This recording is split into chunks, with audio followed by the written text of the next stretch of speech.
जो अपने को बड़ा मानता है वो छोटा बनाया जाएगा, और जो अपने को छोटा मानता है वह बड़ा बनाया जाएगा।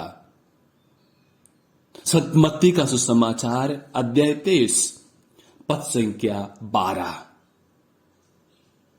आज सुसमाचार में प्रभु शास्त्रियों और फरीसियों का पाखंडपन हमारे सामने रखते हैं,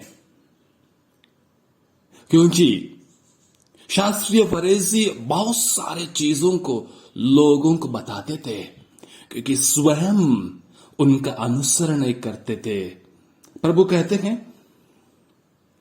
शास्त्री और फरीसी मूसा के गद्दी पर बैठे हैं, जो कुछ कहें वे करते और मानते रहो, परंतु उनका कर्मों का अनुसरण ना करो, क्योंकि वे कहते तो हैं लेकिन स्वयं उनको अनुसरण नहीं करते हैं। मेरे प्यारे भाई और बहनों, कभी कभी हम भी, यदि हमें कुछ काम दिया जाता है, कुछ अधिकार दिया जाता है, शायद अपने दफ्तरों में होगा, स्कूल में होगा, हम बहुत सारी चीजों को दूसरों पर लाद देते हैं। जब मेरा समय आता है, मेरा मौका आता है, उसको स्वयं अपने जीवन में लागू करना, अनुसरण करना, कार्यान्वित करना, मैं भूल जाता हूं, उसको कार्य में लागू नहीं करता हूं, मैं हाथ साफ करके नजरअंदाज हो जाता हूं। यानी हम भी उन फारिजियों के समान, उन शास्त्रों के समान पाखंडपन अपनाते हैं। सुसमाचार में 4 प्रकार के पाखंड खंडन करते हैं। सबसे पहले, उनके शिक्षा और उद्देश्य अच्छे हैं, परंतु उनका अनुपालन वे स्वयं नहीं करते हैं। दूसरी बात, बहुत से भारी बोझ लोगों पर लाद देते हैं, परंतु वे उसे हल्का नहीं करते। वे अपने आप को धर्मनिष्ठ मानते हैं,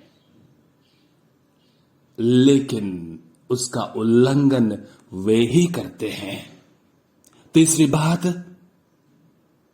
धर्मोपदेश व उनका पालन दूसरों से करवाते हैं, परंतु उनके जीवन में ईश्वर के प्रति सच्चा प्रेम, सच्ची भक्ति, श्रद्धा नहीं है। चौथी बात, उनका आचरण घमंड से भरा हुआ है, दूसरों को आदर, सम्मान, श्रद्धा के लालच है, प्रमुख आसन चाहते हैं, गुरुवर कहलाना चाहते हैं, लेकिन दूसरों को मर्यादा नहीं देते, बढ़िया से व्यवहार नहीं करते। मेरे प्यारे भाई और बहनों, क्या हम भी इन 4 पाखंडपन के अंदर आते हैं? क्या दूसरों से हम चाहते हैं, क्या अपने स्वयं जीवन के द्वारा दूसरों को देने के लिए कोशिश करते हैं?